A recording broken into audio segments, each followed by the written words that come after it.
Hello students, how are you? I hope all of you are fine. Student, today we are going to discuss a new topic of chapter gravitation, that is escape velocity. Escape velocity को हम discuss करते हैं आज के इस lecture में. जो most important topic है एंड बहुत इंटरेस्टिंग भी है. देखिए सिंपली हम क्या करते हैं, लेट अस सपोज कि हम अर्थ के ग्राउंड पे खड़े हैं यहाँ पे, ठीक है, और इस ग्राउंड से इसके सरफेस से हम किसी एक ऑब्जेक्ट को क्या करते हैं, इनिशियली एक 10 मीटर पर सेकंड की वेलोसिटी से फेंकते हैं. इसमें 10 मीटर पर सेकंड की वेलोसिटी से फेंकते हैं. तो हमें पता है कोई सर्टेन हाइट को अचीव करने के बाद फिर से वो रिटर्न आ जाएगा अर्थ पे, ठीक है. फिर हम किसी एक ऑब्जेक्ट को फिर अगेन थोड़ा सा ज्यादा वेलोसिटी से फेंकते हैं 20 मीटर पर सेकंड से. ये थोड़ा सा और ज्यादा हाइट पे जाएगा और कुछ और हाइट पे जाने के बाद फिर वहां से रिटर्न फिर अर्थ पे आ जाएगा. वेलोसिटी को इंक्रीज करेंगे तो अगेन वो कुछ और ज्यादा हाइट पे जाएगा और यहां से फिर वो क्या जाएगा, अगेन रिटर्न जाएगा. तो जब हम किसी ऑब्जेक्ट को हम थ्रो करते हैं वर्टिकली अपवर्ड डायरेक्शन में from the earth surface, then it achieve a maximum height and after that it returns back to the earth surface. क्या होता है, वो रिटर्न आ जाता है अर्थ सरफेस पे. फिर और ज्यादा हाइट तेजी से फेंकेंगे, और ज्यादा स्पीड से फेंकेंगे तो ऑब्जेक्ट वो और ज्यादा हाइट पे जाएगा, फिर वहां से फिर रिटर्न आ जाएगा. और तेजी से फेंकेंगे तो और ज्यादा हाइट पे जाएगा और वहां से फिर रिटर्न बैक आ जाएगा. और इस तरीके से हम वेलोसिटीज को क्या करते जाएंगे, इंक्रीज करते जाएंगे. वेलोसिटीज को इंक्रीज करेंगे तो वेलोसिटीज को इंक्रीज करने से उसका हाइट भी आपका क्या हो जाएगा, इंक्रीज. अगर हाइट इंक्रीज हो रहा है तो इट मींस कि एक ऐसा वेलोसिटी हम अचीव कर सकते हैं, एक ऐसा वेलोसिटी हम अचीव कर सकते हैं और उस वेलोसिटी पे जो आपका हाइट है वो कितना हो जाएगा, इनफाइनाइट. हाइट कितना हो जाएगा, इनफाइनाइट. मतलब एक ऐसा मिनिमम वेलोसिटी हम अचीव कर सकते हैं और उस वेलोसिटी से अगर किसी भी ऑब्जेक्ट को अगर थ्रो करते हैं वर्टिकली अपवर्ड डायरेक्शन में तो उस केस में वो ऑब्जेक्ट जो है इनफाइनाइट हाइट या इनफाइनाइट डिस्टेंस अचीव करेगा. अगर वो इनफाइनाइट डिस्टेंस अचीव करे इट मींस वो अर्थ के ग्रेविटेशनल फील्ड को पार कर जाएगा. इसका मतलब है कि अगर वो इनफाइनाइट डिस्टेंस तक पहुंच गया तो वहां से रिटर्न अर्थ पे दोबारा से वापस नहीं आ सकता. तो हम कह सकते हैं कि एक मिनिमम वेलोसिटी से अगर किसी भी ऑब्जेक्ट को अगर थ्रो करते हैं तो उस वेलोसिटी से वो ऑब्जेक्ट जो है अर्थ के ग्रेविटेशनल फील्ड को एस्केप कर जाता है, अर्थ के ग्रेविटेशनल फील्ड से बाहर चला जाता है और फिर वहां से रिटर्न वो अर्थ पे नहीं आता है. तो उस केस में हम कहते हैं कि वो ऑब्जेक्ट जो है अर्थ के ग्रेविटेशनल फील्ड को एस्केप कर गया. चलो तो यहाँ पे एस्केप वेलोसिटी को अगर हम डिफाइन करें तो definition is the escape velocity is the minimum velocity with which a object या a body must be projected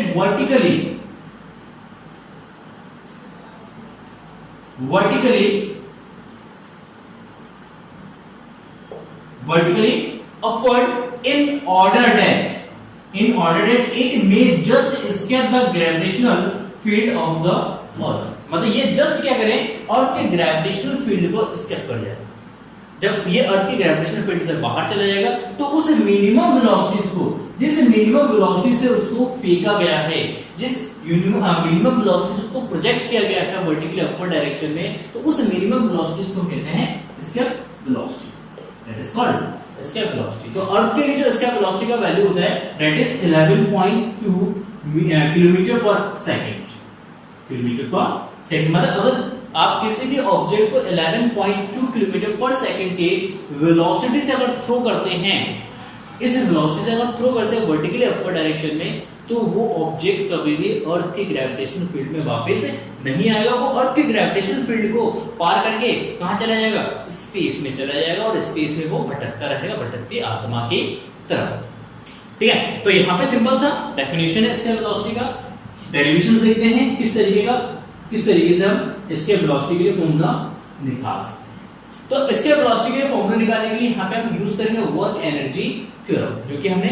chapter number 6 में डिस्कस किया था कि जो वर्क किया जाता है वो वर्क जो है चेंज ऑफ काइनेटिक एनर्जी के इक्वल होता है. अगर वो चेंज ऑफ काइनेटिक एनर्जी के इक्वल है तो उस केस में हम वेलोसिटीज को कैलकुलेट कर सकते हैं, because we know that kinetic energy also depends on the velocity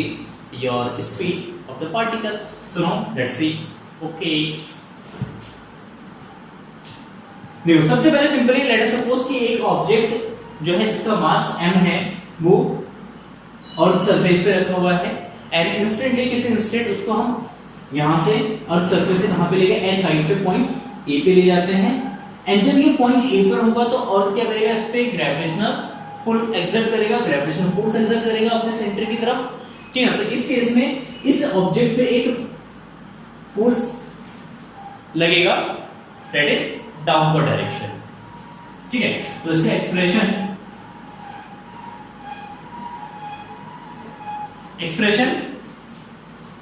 late और सरफेस से a तक की जो डिस्टेंस है सरफेस पे पॉइंट P ले लेते हैं, तो AP is equal to x, AP is equal to x, ठीक है। ये x डिस्टेंस लेते हैं, h नहीं लेते, x लेते हैं, x लेते हैं देन या बाकी चीजें लेते हैं, let m is equal to mass of object जिसको हम थ्रो कर रहे हैं उसका मास है capital M, mass of earth जिस अर्थ पे हम खड़े हैं उस अर्थ का मास है, r is the radius of earth, r is the radius of earth, ये आपका अर्थ का रेडियस है, ठीक है। Then the gravitational force, gravitational force at object, जब ये पॉइंट पे ऑब्जेक्ट आपका प्लेस्ड है तो इस पॉइंट पे इसका ग्रेविटेशनल फोर्स लगेगा F is equal to G capital M small m by r square, किस पे, अर्थ सरफेस पे। लेट अस सपोज कि अर्थ सरफेस पे यहां पे है, अर्थ सरफेस पे है, तो इस केस में इस पे ग्रेविटेशनल फोर्स लगेगा F is equal to G m by r square, ठीक है। अगर ये x हाइट पर है एट पॉइंट P या एट पॉइंट A की अगर बात करें तो पॉइंट A पर है, तो उस केस में इसकी हाइट कितना है, हाइट x है, कहां से, सेंटर से, सेंटर से हाइट लेते हैं इसकी, यहां से सेंटर O से x हाइट लेते हैं, सिंपली यहां पे A O लिखते हैं, ठीक है। तो अगर सेंटर से x हाइट है तो इस केस में एट पॉइंट P पे जो फोर्स ऑफ ग्रेविटेशन होगा that is G m G capital M small m by x square, this is equation number first. तो इतना ग्रेविटेशनल फोर्स लग रहा है एट पॉइंट P A पे जब पार्टिकल आपका या ऑब्जेक्ट आपका पॉइंट A पर रखा हुआ है। अब इसी ग्रेविटेशनल फोर्स के अपोजिट इस ऑब्जेक्ट को यहां से कहां ले जाते हैं, इंफिनिटी पे। तो यहां से जब इंफिनिटी पे ले जाएंगे तो उस केस में इंफिनिटी तक ले जाने के लिए कितना वर्क करना पड़ेगा वो कैलकुलेट करना। तो simply the work done to move the object from A to B, the work done to move the object from A to B against the gravitational force, against the gravitational force,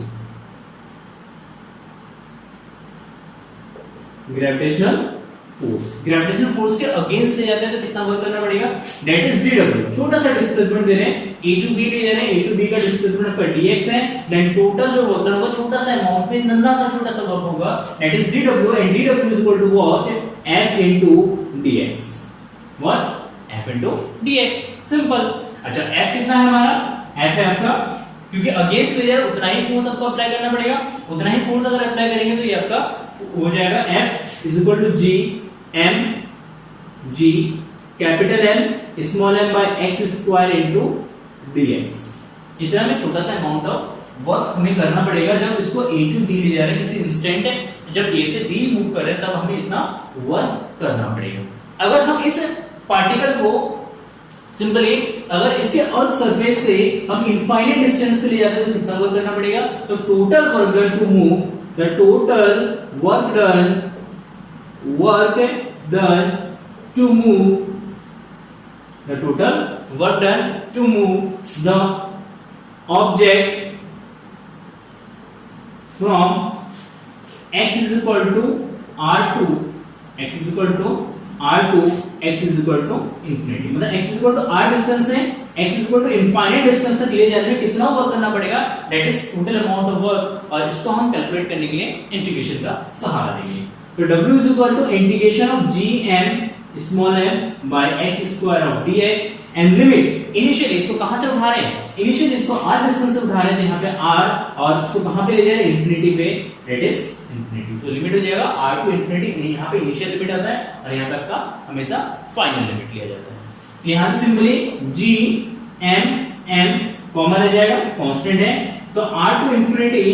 r को x square को ऊपर ले जाएंगे तो x square की power -2, मतलब x की power -2, x square की पावर बोलो x की पावर -2 ऑफ dx, ठीक है, x की पावर -2 ऑफ dx, एंड यहां पे इसका इंटीग्रेशन करने के लिए हम सिंपली इंटीग्रेशन का कांसेप्ट यूज करेंगे, x की power n of dx is equal to x की power n plus 1 divide by n plus 1, power का तो 1 ऐड हो जाता है। सो नाउ ये g m m और ये जो x की power -2 plus 1 divide by -2 plus 1 and limit is infinity to r। देखिए यहां पे r की पावर x की पावर -1, x की पावर -1 और यहां पे आपका -1 आ जाएगा, तो सिंपली -1 बाहर ले लेंगे तो -gm m on 1 by x and r to infinity to r, हो जाएगा आपका infinity to r, ठीक है। सिंपली आप यहां से लिमिट सब्स्टिट्यूट करेंगे, upper limit minus lower limit रखेंगे इसमें, तो देखते क्या आता है।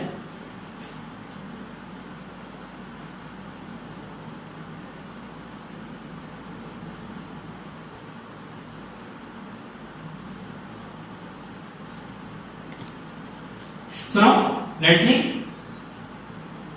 ये जो आपको minus gm m 1 by x infinity to r,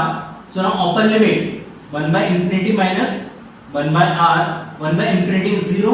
1 by infinity का तो 0 होता है, तो उसको छोड़ देंगे तो minus and minus plus, and that is gm m by r, this is total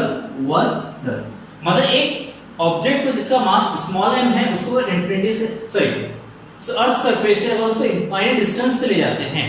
earth surface से इनफाइनाइट डिस्टेंस पे, मतलब अर्थ की ग्रेविटेशनल फील्ड से बाहर ले जाते हैं, तो उस केस में आपको इतना वर्क कैलकुलेट करना, इतना वर्क आपको करना पड़ेगा, ठीक है। इतना वर्क अगर कर रहे हैं तो इस केस में according to work energy theorem,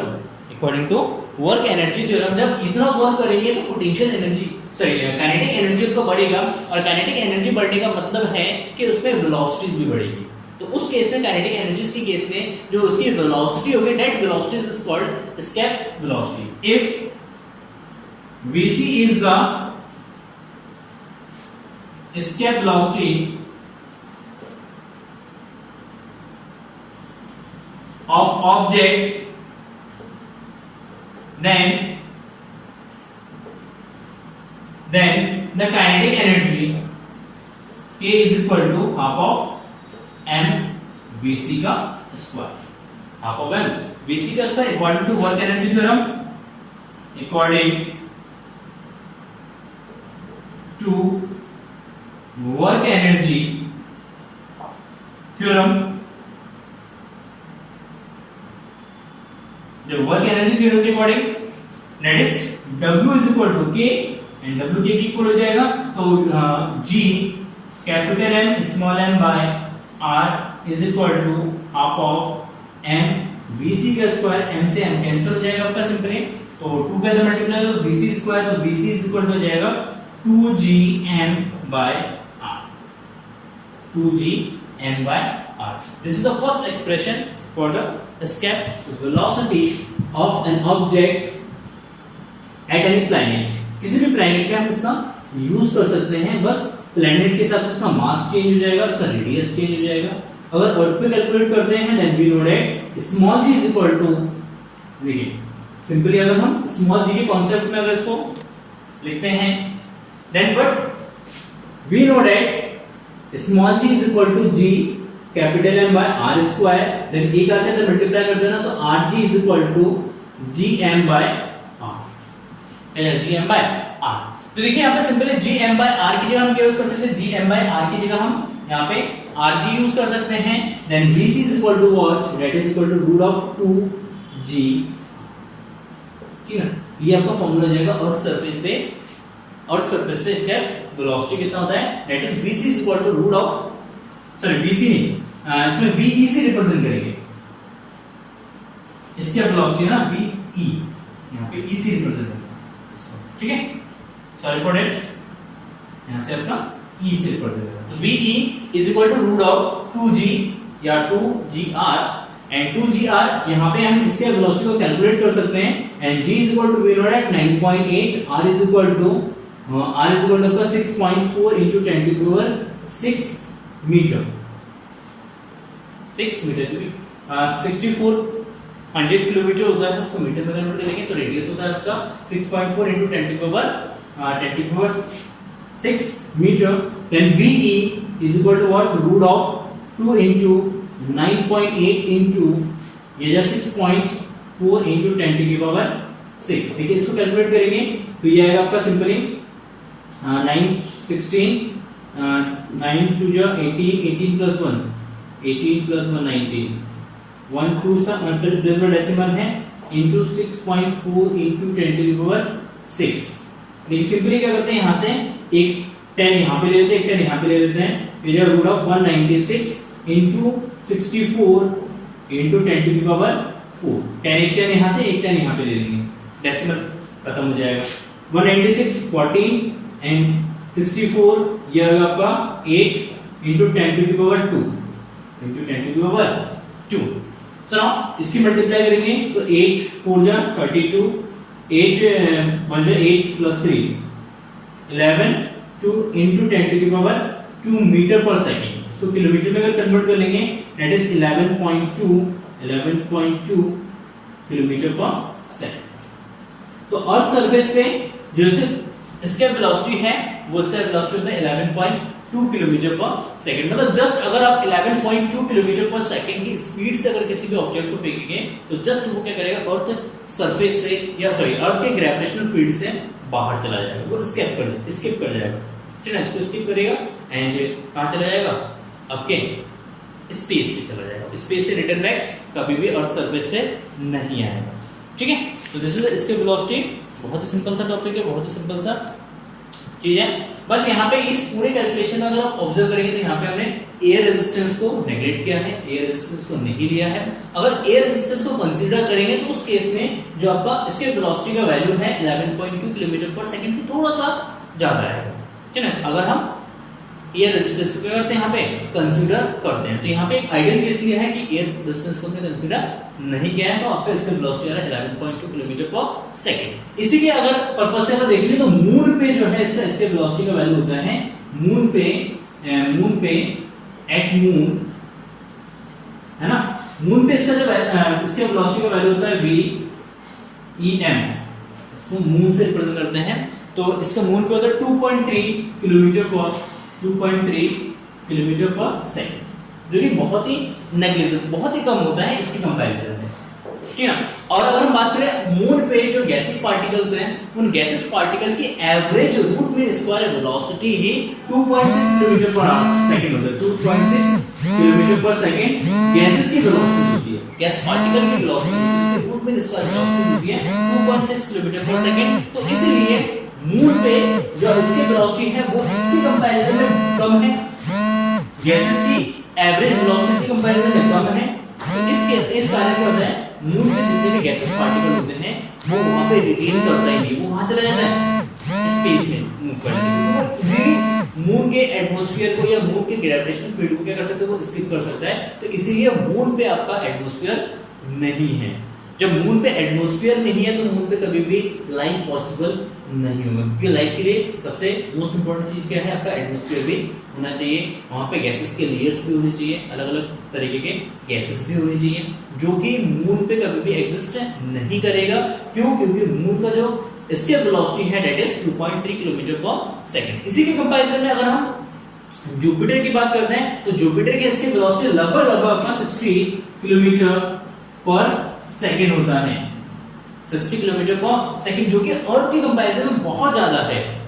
अर्थ की कंपैरिजन में बहुत ज्यादा है। तो इसीलिए जो जुपिटर होता है, जुपिटर में आपका जो एटमॉस्फेयर होता है उसका एक थिकर लेयर होता है, बहुत ज्यादा वहां पे डेंस गैसेस होती है, गैसेस के लेयर्स होती है, बहुत ही ज्यादा डेंस होता है, क्यों? क्योंकि वहां पे एस्केप वेलोसिटी होता है बहुत ज्यादा होता है। तो इसका मतलब है किसी प्लेनेट में आपका एटमॉस्फेयर होगा या नहीं होगा, उसका एटमॉस्फेरिक डेंसिटी ज्यादा होगी या कम होगी, तो वो डिपेंड करता है आपका एस्केप वेलोसिटी पे। इस पे डिपेंड करता है, इसके वेलोसिटी पे डिपेंड करता है। तो आई होप ये टॉपिक्स फुल टॉपिक्स आपको समझ में आ गया होगा, ठीक है। एंड अगर आ गया तो प्लीज वीडियो को लाइक कर देना एंड दोस्तों के साथ शेयर जरूर करना। एंड चलिए फिर मिलते हैं नेक्स्ट वीडियो में, तब तक के लिए thank you for watching this video. Have a nice day, bye bye.